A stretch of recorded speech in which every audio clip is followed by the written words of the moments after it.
How many healthy corners do you have right now? Man, we got some guys banged up. Obviously, it's spring ball, man. But just I'm trying to. I mean, it's so easy to make excuses, you know. But I mean, it's the difference between being injured and being banged up. So I'm just trying to have guys develop that mental capacity. Just go out there and grind, man. At the end of the day, because I mean, you can say what you want, but the great corners, guess what they do? They get reps.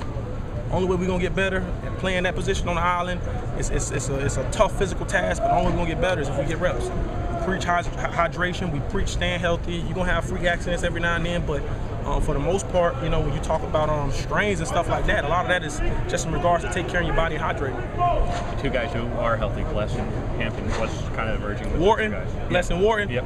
Oh man, yeah, they are healthy, man. I just gotta continue to push them, you know. You know, some people. When you have a good year, especially as a young guy, you kind of feel like, man, I played good football, man, I did what I had to do, but that's when it only begins, you know. I'm just trying to have these guys develop a championship mentality, you know. All of them talk about having success. I want to win the Thorpe Award, coach, but do you really, really want to push yourself to do that? You know what I mean? Like, I had a chance to play in the Rose Bowl. I had a chance to play in the league. I played in some big games. Don't tell me you want to do all that and don't put in the effort or the work. You know what I'm saying? So I'm just trying to get them to think different, man. I'm trying to get them to see the big picture, you know. This game, especially at corner, you got to be intelligent, you know, and I'm trying to get them to make that transition. They were babies last year, and they were just so full focus on doing their job. Now I'm trying to get them to see what everybody's doing, you know, and how that ties into their job. So that's a task in itself, but it's been going pretty well. How has their job changed? Because obviously we've heard Coach Ash's defense relies on quarters defense. Yes, sir. How does that corner's job change? Well, it was a lot of cover six last year, a lot of off man, and we're trying to eliminate all that by just playing press man, you know. But we know when we play press man, I mean, when you're in press coverage, they're gonna check the deep balls, man. And I'm just trying to put them in position to have them contest deep balls. They're gonna come. I don't want you to think that a deep ball is gonna get caught on you, because as soon as you let that in your mind, I mean, if possible, anything, you can give up anything, you know what I'm saying? So I just want them to have that dog mentality. Listen, yeah, deep ball coming. It's coming to me every single play. I'm gonna run down there every single play and I'm gonna cover it. I'm gonna pick two or three off if I have to. So it's a mentality more than anything, especially out there on that island, man. People think it's rocket science, but it's not. It's just going out there and covering your man, one-on-one matchup. I'm better than you. Having that mentality and not just using your ability. You know, a lot of these guys, especially out there, they just rely on their talent. Well, where's the wide receiver lined up at? Splits are gonna tell you a lot. Formation gonna tell you a lot. And so I'm just trying to get them to see the whole game, you know. How are they with the film work and prep stuff and everything? Are they getting better? They are getting better, man. They're I mean, when I look at it, you know, I look at it from a completely different standpoint, but I'm just trying to coach them up, and when I do have a chance to watch film with them, I'm really trying to get them to study the game. They have gotten much better from the time I first got here to the time that the time now. You know what I'm saying? And they were, like I said, they were a young crew last year. Now they're kind of starting to develop a little bit. I'm trying to get them to some of those guys become leaders. You know, some guys are just natural at it, and some guys kind of just fall back by the wayside a little bit. But I'm trying to get. I just got to find a leader. If I can find a leader, I can get that guy to rally everybody up. You know what I mean? Did anybody really catch your eye through the first half of the spring? It's a work in progress, man. I mean, it's tough to catch my eye. You know, I grew up in a hometown with Mackenzie Alexander. You know, possibly one of the best corner prospects in this NFL draft. Deion Sanders is from around my way.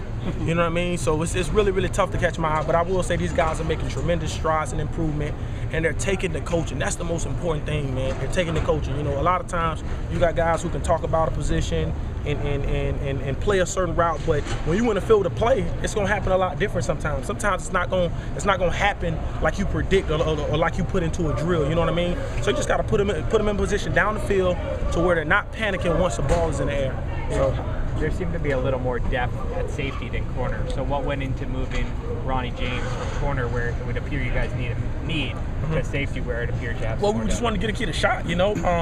For what we're trying to do, we felt like he suited us better at safety. And I think he's going to be a hell of a safety when this thing is all said and done with. I mean, he can run to the ball very, very, very fast. Corner, obviously you got to have the physical attributes in terms of flipping your hips, you know what I'm saying, opening up. And he's just he's a pedal guy more so, you know what I'm saying, put his foot in the ground and break. And, I mean, he's a very, very intelligent kid as well. So I definitely think that's going to be to his benefit. But, I mean, it was something that the staff thought that it was wise of us to do, you know, and that's how we was going to utilize him. And I mean, so far he's been making strides, man. He's been doing really, really well. How many corners are running through now? Like, I think I got 7 or 8.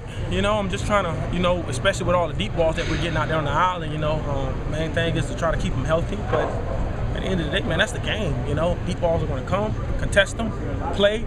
And if they give you 2 or 3 in a row, get out, take a break, and get back in. You know, get a 1-play break and get back in. How'd you enjoy the coaches clinic experience, especially with Barry Alvarez coming out? Oh man, I loved it, man. You know, I loved it.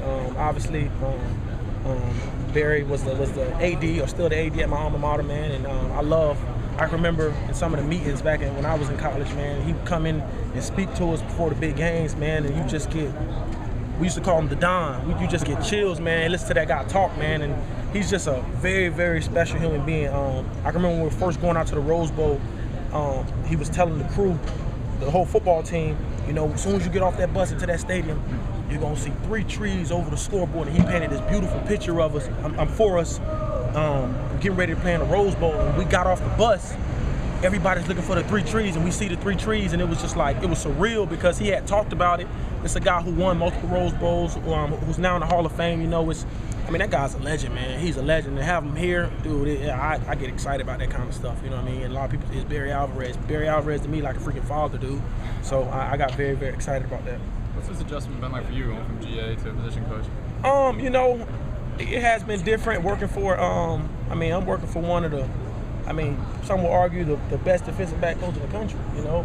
I'm on a job interview every day with Chris Ash, you know what I mean? And so going from GA to position coach, man, it's been awesome, man. I told one of my buddies, if I can take half of what Coach Ash is trying to teach me, just half. I mean, the sky's the limit. I mean, that dude, I don't know how he packages some of that stuff into his mind, man, but he's been doing it for a long time, obviously playing for him. I lived with him for a short stint, man, and I mean, the guy is special, man, beyond special. So I get excited. Like I said, he's another kind of father figure to me, you know what I'm saying? Put me in this position, and I'm just trying to learn from him, man. I'm trying to be a sponge, and I can take the criticism, I can take what he's trying to tell me, and just trying to grow from him, you know. So.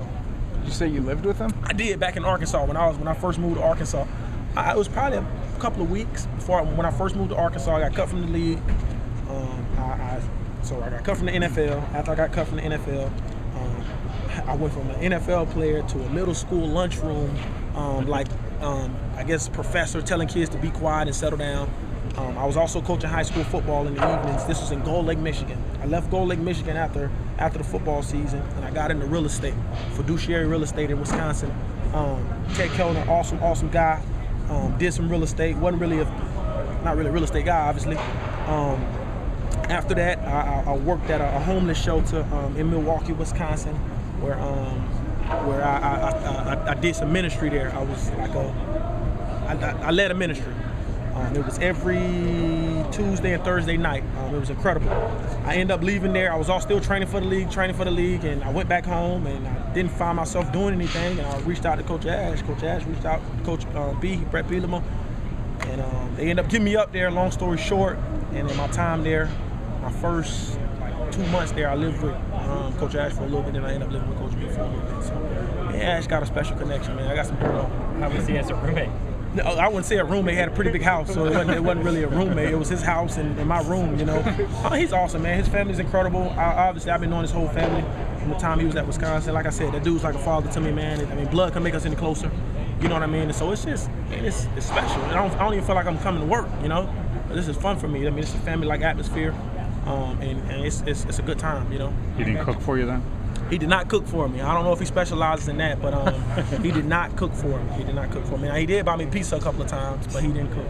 You mentioned the young kids coming back feeling like they had some success last year, but the numbers obviously here for 3 years have not been very good. So how are they mentally, confidence-wise? Because obviously there's been some scarring of. You know the great thing about corner, I tell my guys to one play at a time. I tell them to have a bad memory. So if they listening to me, they forgot everything that happened last year. Because I'm telling them, next play, next rep, we got to do it over. We got to be consistent, you know. And I mean, if you dwell on the past, I mean, you oftentimes can repeat it, you know. And do I want them to take notice of the past? No doubt, I do. But I want them to stay focused on the future, because it can be very, very, very bright if they do what I ask them to do, you know, and if they do what this defense allows them to do.